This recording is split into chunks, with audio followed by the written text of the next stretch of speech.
Hi, I'm 2001 and you're watching ukfunky.net.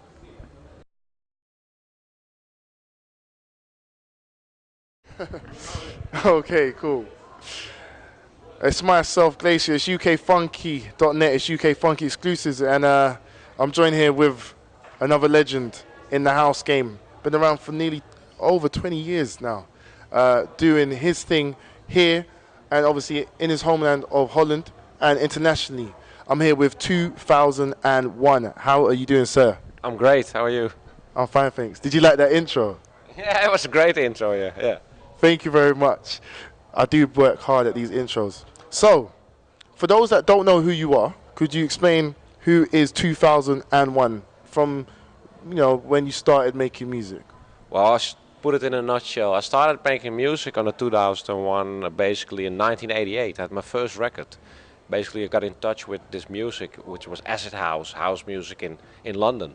I was shopping in record in Soho and Groove Records, and then that's how I came across with house music, and so that's how I developed within the last 20 years towards what I am now. And basically, I did house, techno, tech house, down tempo, like basically the whole electronic dance music evolution. I've been through that, so yeah. Wow. When I was two, he released a record, and we're here together. Okay, so it was you just shopping, buying records as you did.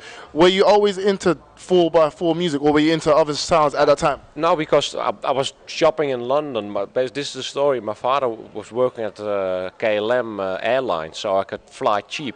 And I was into hip hop, and then I was into the original samples of the hip hop, so the funk and the rare grooves. And in London was the place to be to buy that stuff. That's how I started. So basically from 1984, I was really young going to those record stores, and then in '88 that house music came. That's how I discovered it, get in touch with it, and then that was the first time I got involved with Four to the Floor. So that I was hooked at that time. Before that, I was listening to hip hop and funk and jazz. Yeah. Okay, so you bought your first records. You released your first record in 1988. And how did that go? And what was the name of that record? And how was it received? Well, it was 2001. What's the name again? I can't. I think it was like Planet Earth or something. I can't remember the name. That's terrible. But it was acid house, Chicago-based music, and it was really well received in the Netherlands because it was a young guy making a record, and then I got some interviews, and then some DJs played my stuff, also in London and in Amsterdam and then across Europe. And then actually the whole game started to roll, that's everything was booming at that time. I was making my second record, my third, blah, and then I got my like underground hit record in the 90s, and then the whole thing, came down on Europe, and that's how I got in touch and with the underground until 1999. I stopped for a while because I was then already like for 11 years in the business. I thought, maybe to relax for a while, maybe do something else, and then I listened to a reggae, dancehall, and just for listening pleasure. And then in 2003, I got back again when Luciano and Ricardo Villalobos were playing that music, which was what they played in the beginning, like the house music. Then I got hooked again until now. Then I started making music, and then when I started with the Adonai Elohim and the Tropical Melons, that was my kind of revival thing, and until now again. So, yeah. You said that you took a break to listen to other sounds. You'd been in the game for a long time. Was it?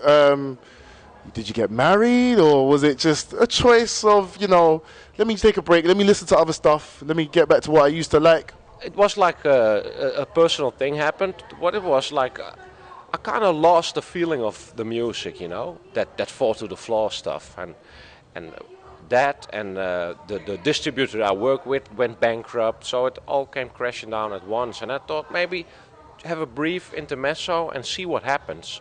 That actually went well because then I was listening to other stuff like I just mentioned, dancehall, hip hop again, even rock music. And then in 2003 I got hooked again. As the same I got hooked in the 1988. So it was like the battery was charged again. So then I went to the studio and then I did like the whole the the stuff you know, like Tropical Melons, Beacon, Adonai Elohim, Top Dough, Rare Tap. Started up my label, 100% Pure again. Did a new label, Remote Area. Signed some Dutch new young artists, and and that's how I got involved and until now, and that's really good. So that intermezzo, that break, really took advantage. Yeah. And would you say that having a break is beneficial if things were going well? If your distributor didn't go bankrupt, would you have still taken a break? Would you say it would have made you who you are now, or it just happened by chance? That's a good question. It's really interesting. I've thought about it many times, because what would have happened if the break, I don't know. Maybe I think I can say that the break benefit the stuff I'm doing now. If I didn't take a break, if all went well, maybe I got blown out, like burn out a couple of years ago, because that break really, when the 2003, when I came back into the scene, it was like if I experienced it again for the first time. So I think that break was really necessary to come here where I am now. Yeah. So, where have you been playing this summer, particularly? Where have you been playing, and what have you been playing in regards to new sounds, or just keeping it 2001? Well, the last summer was crazy. I did like the Amnesia residence with Eric Bridge, which was a more different sound for me. I played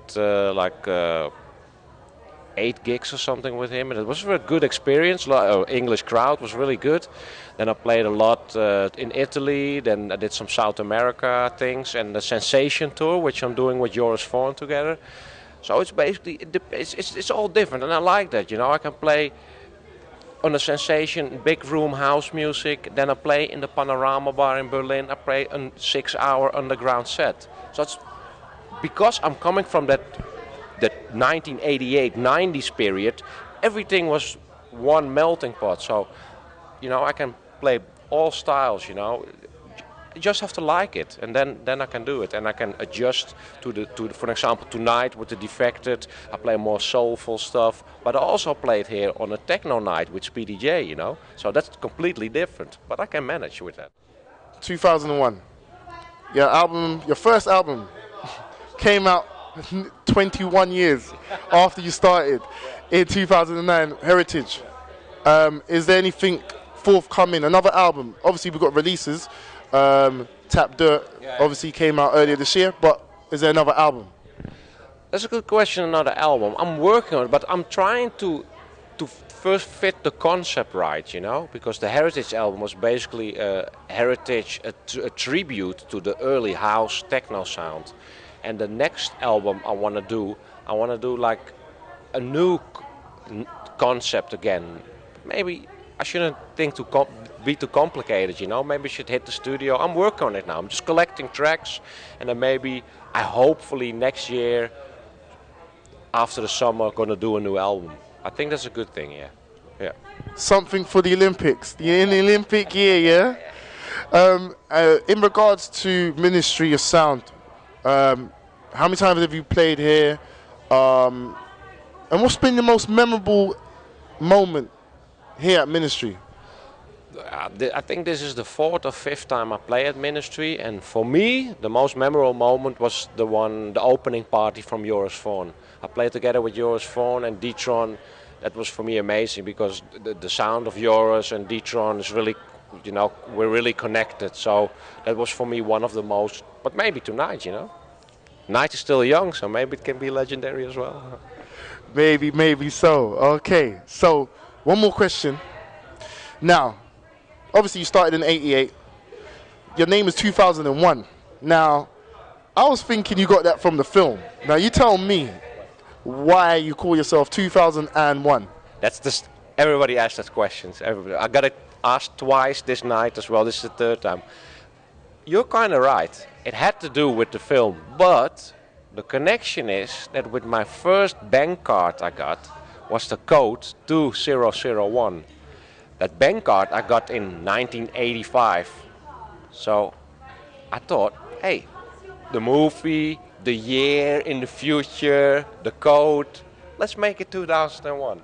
So that's what it's from, basically, from the code of the card. Yeah. Okay. What were you doing in 2001? Were you dormant at that time, or?